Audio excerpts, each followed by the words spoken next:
Hello guys, welcome back to the channel. It's TPM5 with another NBA trade rumor video. In this one, I'm going to be talking about Jae Crowder to the Milwaukee Bucks, go through a mock trade just about now, and then talk about what a trade could mean for both teams involved. So, as you guys can see, Jae Crowder in this potential deal would be going to the Milwaukee Bucks. They'd get his expiring deal to which they would have bird rights on, and then in exchange for Jae Crowder, the Phoenix Suns would be getting Pat Connaughton and his 4-year deal, Jordan Nwora, and also a second round pick. Now I'm aware that the Suns have been holding out for a first round pick, and a lot of the discussions involve multiple second round picks.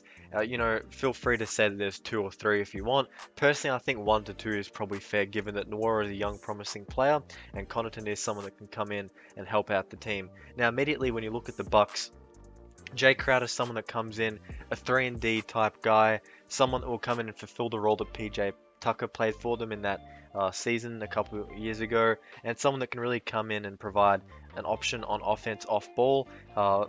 As you guys may or may not have known, per Chris Haynes, Jae Crowder, while being away from the Phoenix Suns the whole year, has been working out in Atlanta in order to stay ready and fit to go.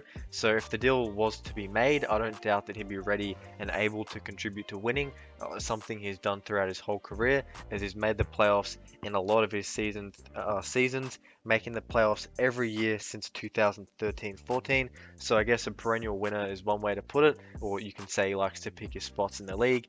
For his career, he averages 9.6 points, 42% from the field, and 35% from 3 on 4.5 attempts per game. Someone that has a middling volume but can really come in and help the team as another off-ball scorer.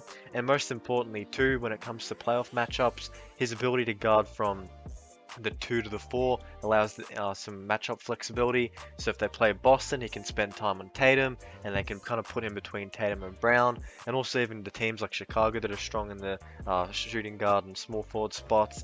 Jae Crowder does do a lot of things on defense and is really valuable on that end of the floor. And of course, the Bucks are already this season a 3rd in the league in defensive rating, so they're already pretty strong on that side of the floor. However, the more pieces you can add to this team, the better, as we saw with their title run a couple of years ago.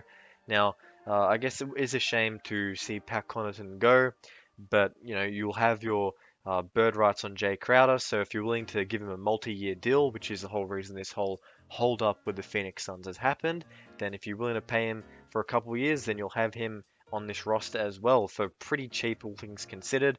Now you look at the Phoenix Suns side of things, and you'd probably rather have Jae Crowder playing. Obviously what happened during the offseason has happened now, and it's at a point where they've been able to reconcile it for this whole time, and they've been shopping him. A lot of teams have registered interest in Jae Crowder, but not many of them have offered strong deals, which I guess points to all directions.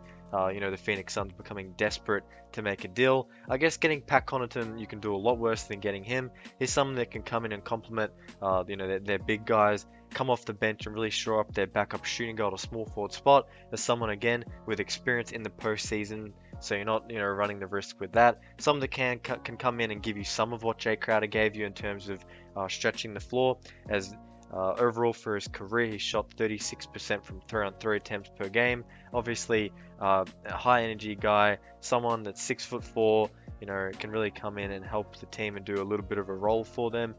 Can be, implemented in spots in the offense if they need to. Also, they'll be getting in their deal is Jordan Nwora, someone that hasn't really seen too much run in the NBA, career 6.8 points per game on 38% from 3-on-3 attempts, and then 41% from the field.